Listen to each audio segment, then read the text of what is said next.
Hey y'all, how are my fellow nerds and non-nerds? I want to know how every single one of you is doing. Like, get at me, message me. I want to know how you are. The weather here in Texas has been raining a lot. Like, it's been raining for the past few days. I'm also extremely bummed because I already did this podcast, but everything got deleted. That's what happens when you have a 13-year-old who is being obnoxious. Anyways, if you're a returning listener, thank you so much for coming back and listening. It means a lot to me. You have no idea how much it means to me. If you are new to my podcast, thank you for checking it out. If you could leave a like, subscribe, a follow, or a review on whatever platform you're listening to, it makes a big difference. I am a rebel podcast without an intro, so here it goes. You're listening to the Nerd in Texas podcast. The show that brings you useless information that could one day help you win trivia night. I am literally a nerd in Texas, and I talk about TV shows, movies, video games, with a sprinkle of comedy, and I am your hostess, Chanel Forney. Before I get into my podcast topic for this episode, I will be talking about A Quiet Place Part 1 with no spoilers, because I feel like if it's been long enough for them to do A Quiet Place Part 2, then it's long enough for me to talk about this movie with spoilers.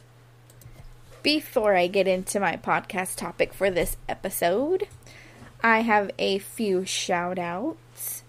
I have a new listener. His name is David. He is in Easton, Pennsylvania, and he is 31 years old. David is a man with special needs, and my friend is his caretaker.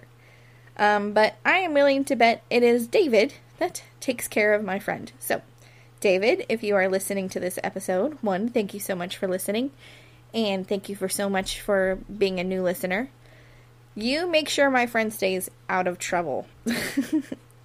David loves Sesame Street and Daniel Tiger's Neighborhood. I couldn't find anything new on either one of those shows, but I am calling on my Twitter squad to get on Twitter and tweet at me a GIF or something of your favorite Sesame Street character. My Twitter is @NerdInTexas, so tweet at me. So today is June 3rd, and it's my brother Jesse's birthday, so happy birthday to my brother. He owns a bar in downtown Austin called Nar Bar. So if you are ever in Austin, or you are in Austin area or surrounding area listener, make sure you go check out my brother's bar. If you know my family and all my brother's endeavors, you would know he's like famous for random people coming up to his bar and saying, I know Jesse. So if you go up and say, I know Chanel, they would be like, who?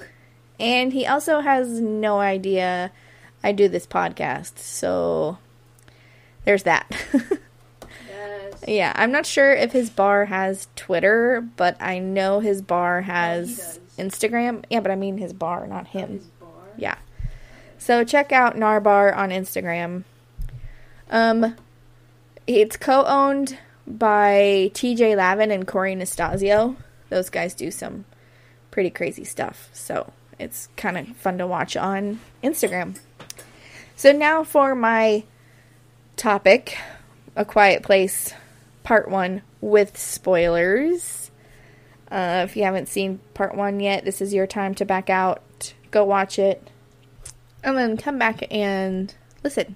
So, as usual, here goes the IMDb.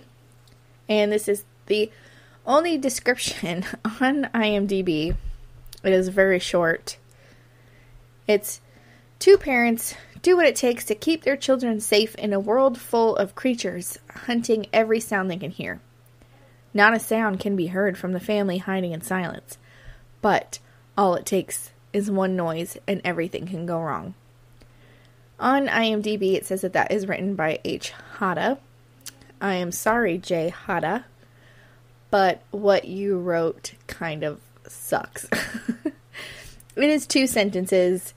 Both sentences pretty much say the same things, just in different wording. So, whatever. It got 7.5 out of 10 stars on IMDb. And I got 96% on a tomato meter and 83% for an audience score on Rotten Tomatoes. So basically it is set in a post-apocalyptic Earth where what you assume is aliens on Earth that are these crazy monster-looking things that are literally teeth and a giant ear, like giant ear canals. And they have these big, long arms that are just as long as their legs, so it gives them the ability to run really fast, and they hunt by noise. So one way I could explain it is like Demogorgons on Stranger Things, where they kind of like open up like a big flower. That's how these things are. So I don't have, my complaints with the movie is not really with the movie. It is my basic complaints with any post-apocalyptic movie, whether it's apocalypse for zombies, water, just something weird happening, aliens, Mad Max, whatever kind of apocalypse movie. These are my basic complaints with every, like, post-apocalyptic movie, and I will go over those as I go along. So, the movie starts off with them in a store, looking for supplies. And the family consists of Emily Blunt, who plays Evelyn Abbott, John Krasinski, who is Lee Abbott, the father/husband, Millicent Simmons, who is Reagan Abbott, older sister, and Noah Jupe, who is Marcus Abbott in the middle brother, and then Cade Woodward, who is Bo Abbott, the younger brother. That's literally the cast besides one other person, but I don't really talk about that person very much, so I kind of left him out. So fun fact, John Krasinski and Emily Blunt are married in real life. I know everyone already knows that, but John Krasinski was writing A Quiet Place while Emily Blunt was filming Mary Poppins. Now, Emily Blunt said that at first she asked John to cast her friend for the role of Evelyn, but after she read the script, she was like, cast me instead. The older sister, the actress, is deaf in real life and has been deaf since infancy, having lost her hearing from a medication overdose. She has been quoted saying, "In choosing roles, I really have to feel an instant connection to the character that I'm playing. If I can't relate to the character, I know I won't be able to convey that role honestly. I like to see more roles for people with disabilities that you don't feel sorry for. We don't feel sorry for ourselves, and we don't need other people to feel that way about us. So, you've got my vote. Preach, sister. That is amazing." Like, yeah, I agree. 100%. I mean, I don't have a disability, but I don't see disabilities in people just because I have someone who is, like, close and near and dear to me who has autism, and when you have someone in your family like that, like, you don't see disabilities. So, preach it, sister, and I agree with you. So, back to the movie.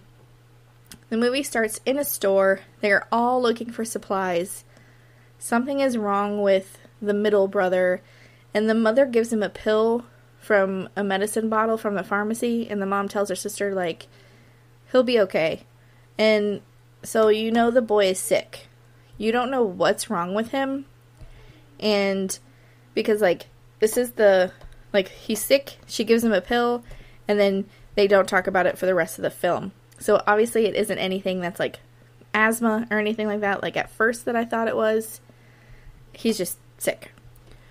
So the younger brother, Bo, finds a rocket ship, and it's got lights and sounds. The father, Lee, takes the batteries out of the rocket and tells the little boy that he can't have the rocket.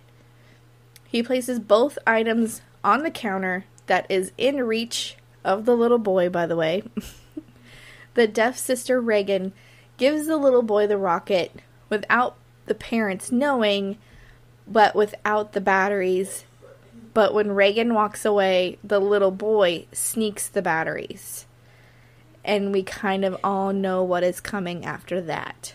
The family is making their way home, with Lee in front, holding the sick middle brother, Evelyn behind him, Reagan, and then Bo. Bo takes out the rocket. The noises go off. Lee tries to make it to Bo in time and just doesn't make it. Now you just see an alien swoop him up and take him, and then it just kind of like goes... Ooh, my throat did something weird. I don't know if you all heard that or not. And then it just goes to the family doing normal day-to-day things, and yeah.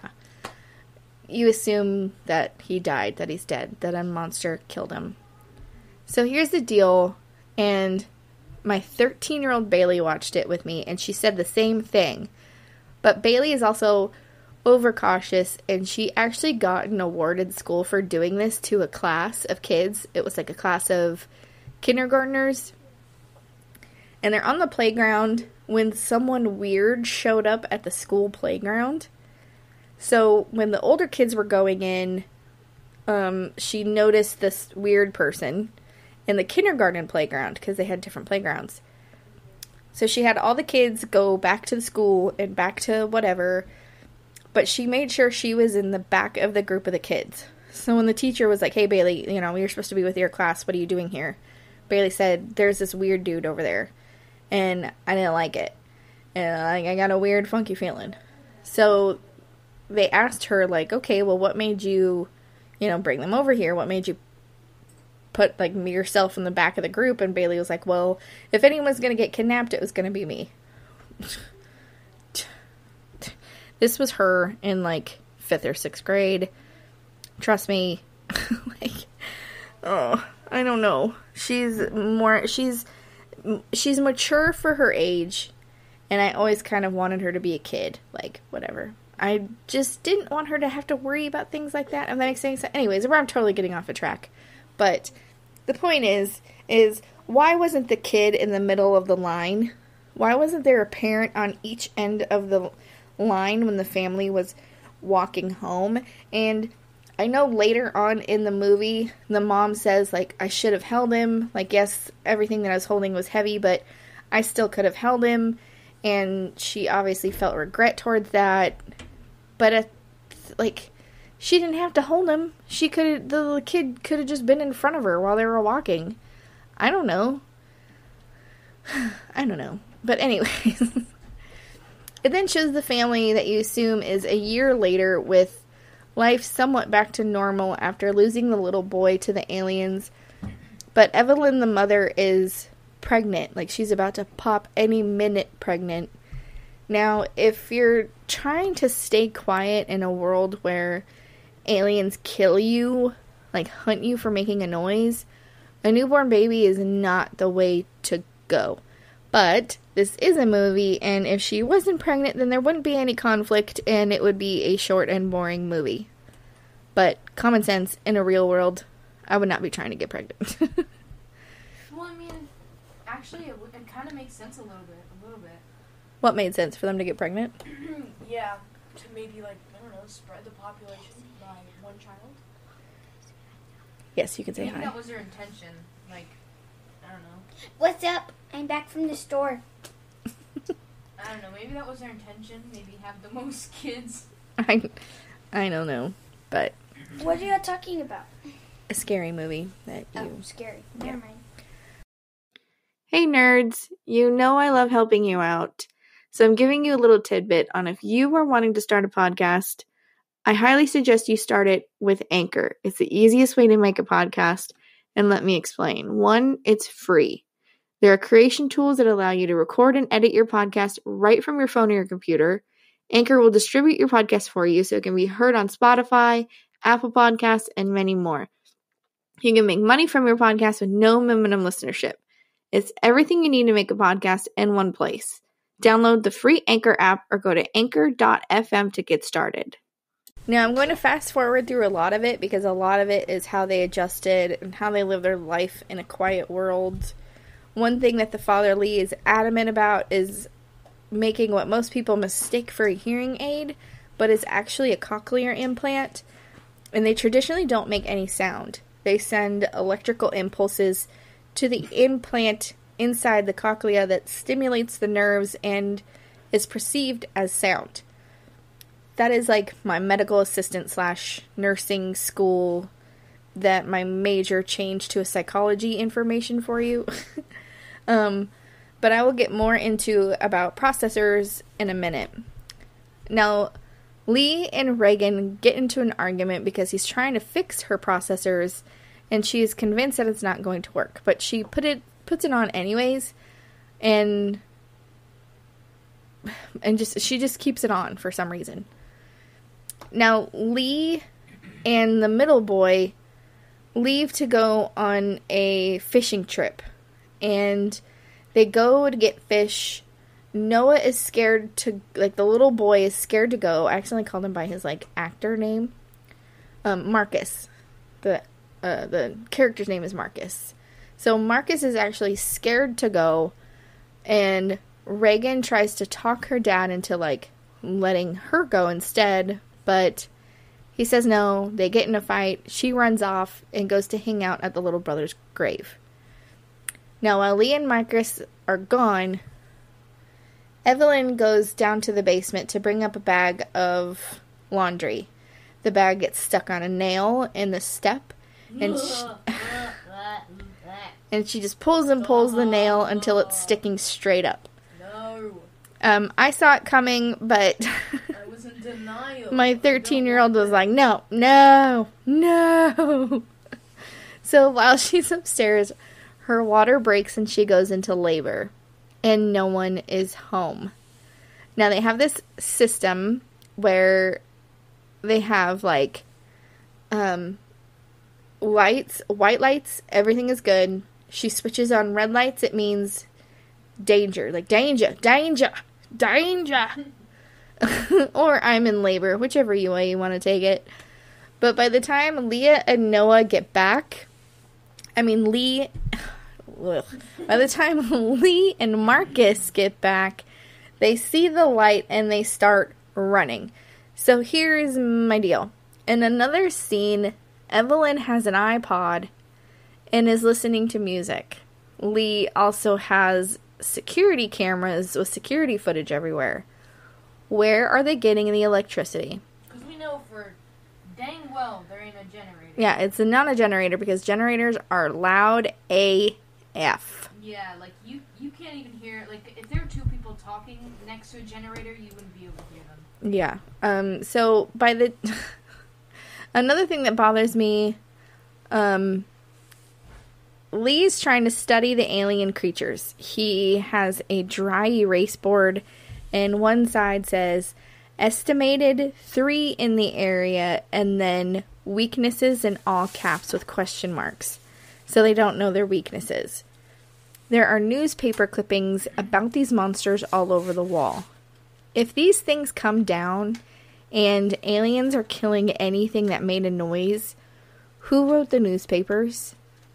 Who printed them? I mean, it showed there were, like, typewriters and stuff, but, like, even that, typewriters they're loud. And then who delivered them? You know what I mean? Like, in a post-apocalyptic world, I don't think they're worried about if they're getting the newspaper delivery out. Well, I mean, maybe when it first started, it was, like, the most important thing. Okay, but yeah, I did do some research, and it shows one where it's like, asteroid hit Mexico, and I forgot what it said, like one of the newspapers said, but... So, like, how they were, like, made, Yeah, like how they came down. But at the same time, it's like, if they are, say it did hit down in Mexico, right? They're in America on a cornfield, so that means another asteroid had to have hit, I don't know. No, maybe there were just so many of them, and because they're so fast, they just started, like, how do I say this? Like, taking over and... Okay, if that happened, if everything happened so fast, how are you printing newspapers about it? Yeah. Like, if they it even does that in zombie apocalypse movies, where it's like, people are coming back from the dead. People are coming back from the dead and eating brains. They want brains, yeah. Okay? Like, but if everything is happening so fast, how are they printing newspapers about it, and how are they delivering the newspapers about it? That's my question. That's my pet peeve. That is my apocalypse pet peeve, okay? Anyways, back to the movie. Ending of my rant. But, one of the messages Lee teaches Marcus, the boy, is that it's okay to make noise as long as there is something else making an even louder noise. Again, like... They go to a waterfall where at first Marcus is freaking out. Like, Dad, why are you making noise? Dad, why are you...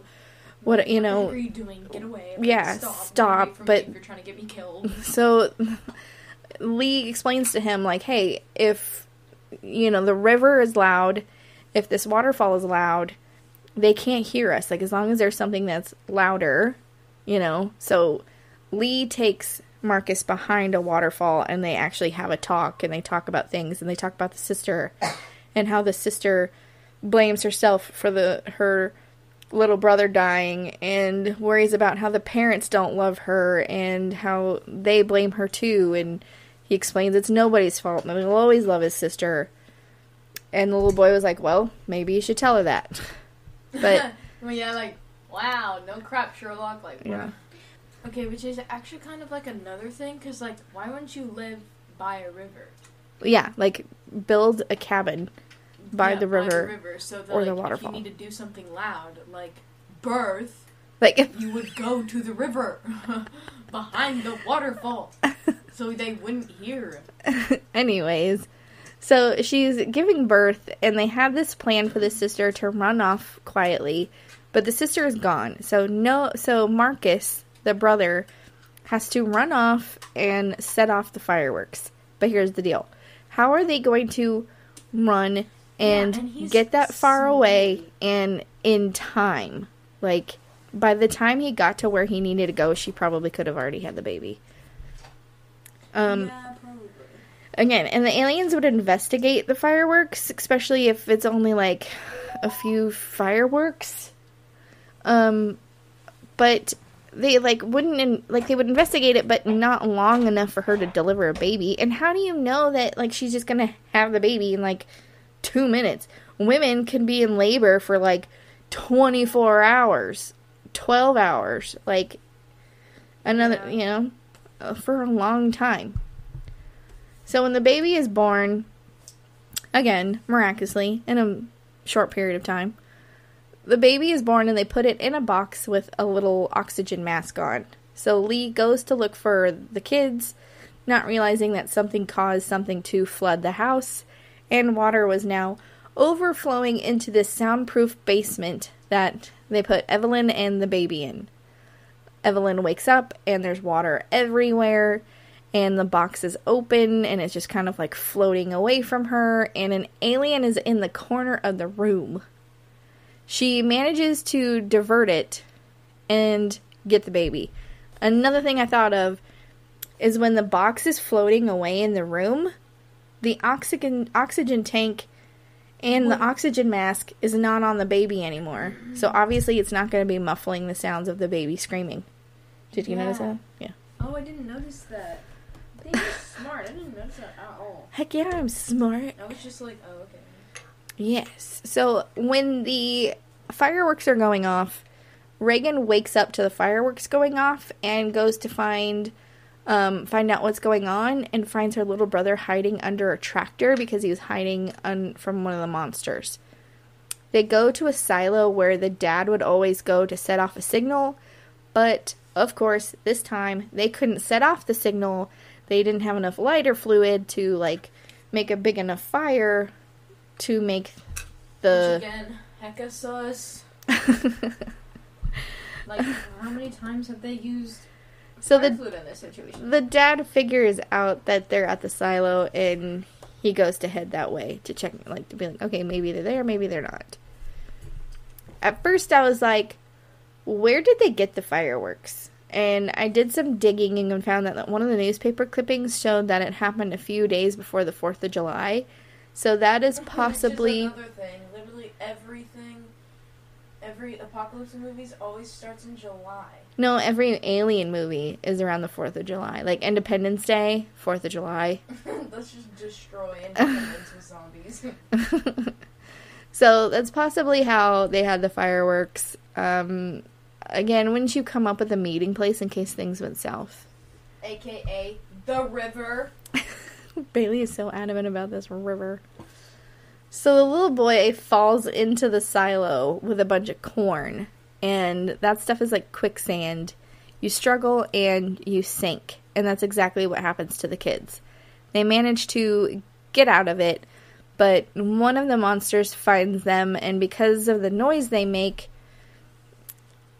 like, so they get out of the corn.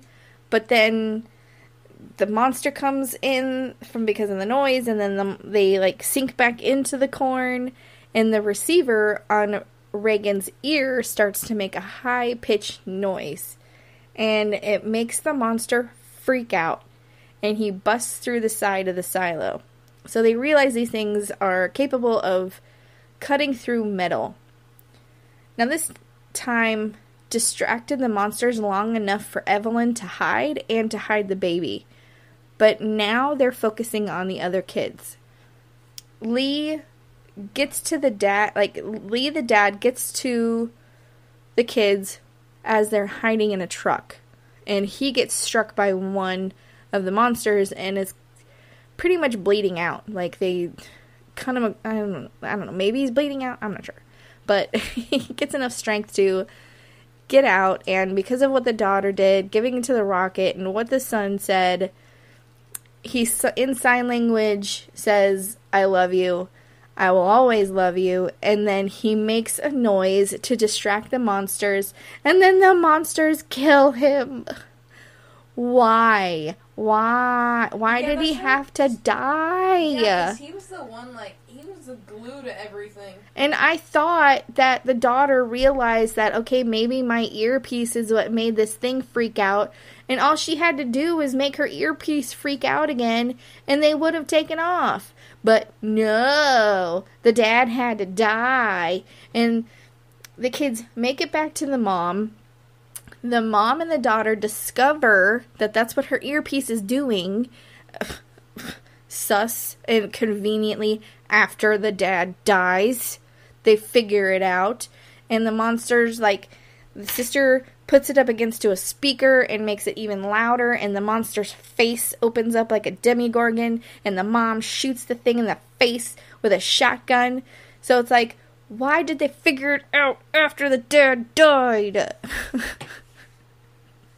I don't know if it's because, my dad died when I was 18, that whenever I see dads die in movies, it's like, no!